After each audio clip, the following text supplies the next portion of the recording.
یہ ایک سچا واقعہ ہے۔ ایک عورت جس کا نام رسو تھا، وہ بہت بہادر تھی اور نڈر تھی، کبھی بھی کسی چیز سے نہیں ڈرتی تھی۔ پہلے زمانے کے لوگ تو ویسے بھی بہت بہادر ہوتے تھے۔ ان کی عورتیں بھی بہت ہمت والی ہوتی تھیں۔ رسو کے شوہر ریلوے میں ملازمت کرتے تھے، اس لیے ان کی پوسٹنگ ہوتی رہتی تھی، کبھی کبھار جنگلوں میں بھی ہوتی تھی، مگر ان کی بیوی ہر جگہ ان کے ساتھ رہتی تھیں۔ وہ ضد کرتی تھیں کہ میں بھی آپ کے ساتھ جاؤں گی، جبکہ وہ منع کرتے تھے کہ جنگلوں میں نہ تو وہاں لائٹ ہوتی ہے، بالکل ویرانہ ہوتا ہے، تم وہاں جا کے کیا کرو گی؟ لیکن رسو نہیں مانتی تھیں، کہتی تھی کہ نہیں، میں آپ کے ساتھ ہی جاؤں گی۔ ایک دفعہ ان کی پوسٹنگ کافی ویرانی جگہ پر ہوئی، جہاں پر نہ تو لائٹ تھی اور نہ ہی کوئی ایسا انتظام تھا۔ ان کی بیوی بھی ان کے ساتھ تھی۔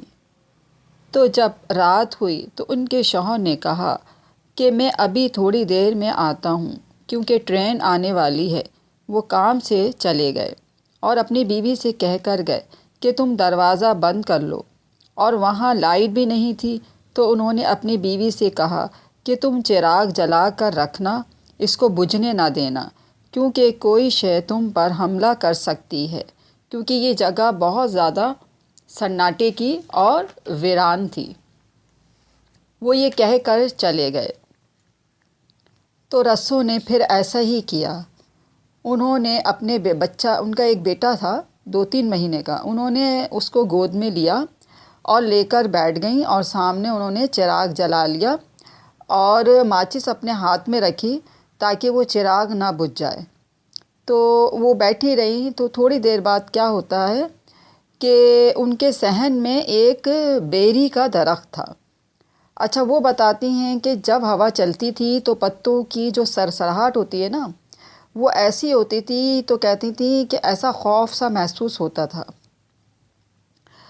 تو ایک دن کیا ہوا کہ رسو اسی طرح سے بیٹھی ہوئی تھی، ان کے شوہر چلے گئے تھے، تو بیری کے پیڑ کے نیچے بہت آوازیں آ رہی تھیں، ڈھول بجانے کی، ڈانس کرنے کی۔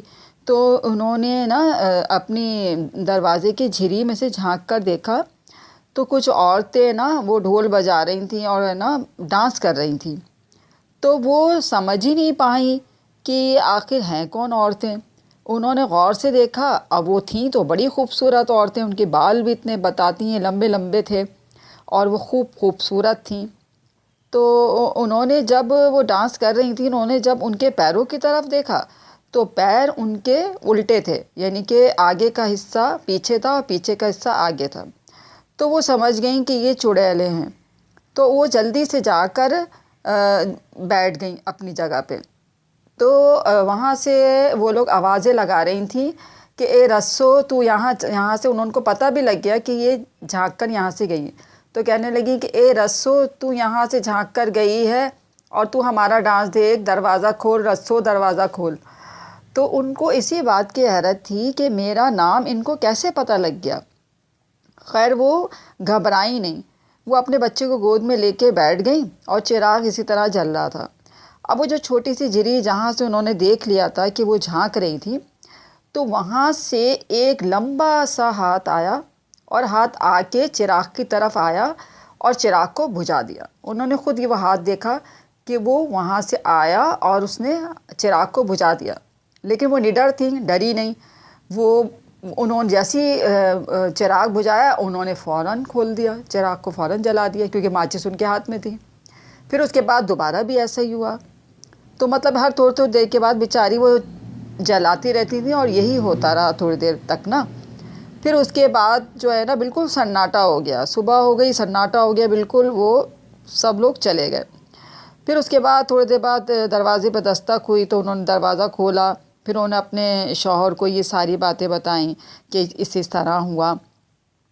تو ان کے شوہر نے جب بچے کی طرف دیکھا تو بچہ بالکل پیلا زرد ہو رہا تھا۔ تو انہوں نے کہا کہ یہ بچے کو کیا ہو گیا، یہ پیلا کیوں ہو رہا ہے؟ تو وہ بیچارے ایک دم سٹپٹا گئے کہ یہ ایک دم سے کیا ہو گیا بچے کو۔ بچے کو ہلایا جلایا، لیکن بچہ مر چکا تھا۔ تو پھر یہی پتہ لگا کہ جب وہ ہاتھ آ رہا تھا تو وہ اسی لیے آ رہا تھا کہ وہ بچے کا، بیچارہ معصوم بچے کا خون پی گئے وہ لوگ اور پھر چلے گئے۔ اب جب یہ بات ان کو پتہ لگی تو بیچاری بہت روئیں، لیکن رونے سے کیا ہو سکتا تھا، اب وہ تو ہو چکی تھی بات، بچہ مر چکا تھا۔ خیر وہ اس کے بعد پھر انہوں نے توبہ کر لی اور کہنے لگی کہ نہیں، اب آپ کہیں بھی جنگل میں جائیں گے تو میں اپنے بچوں کو نہیں لے کے جاؤں گی آپ کے ساتھ۔ پھر انہوں نے جانا ختم کر دیا۔ تو یہ کہانی تھی رسو کی۔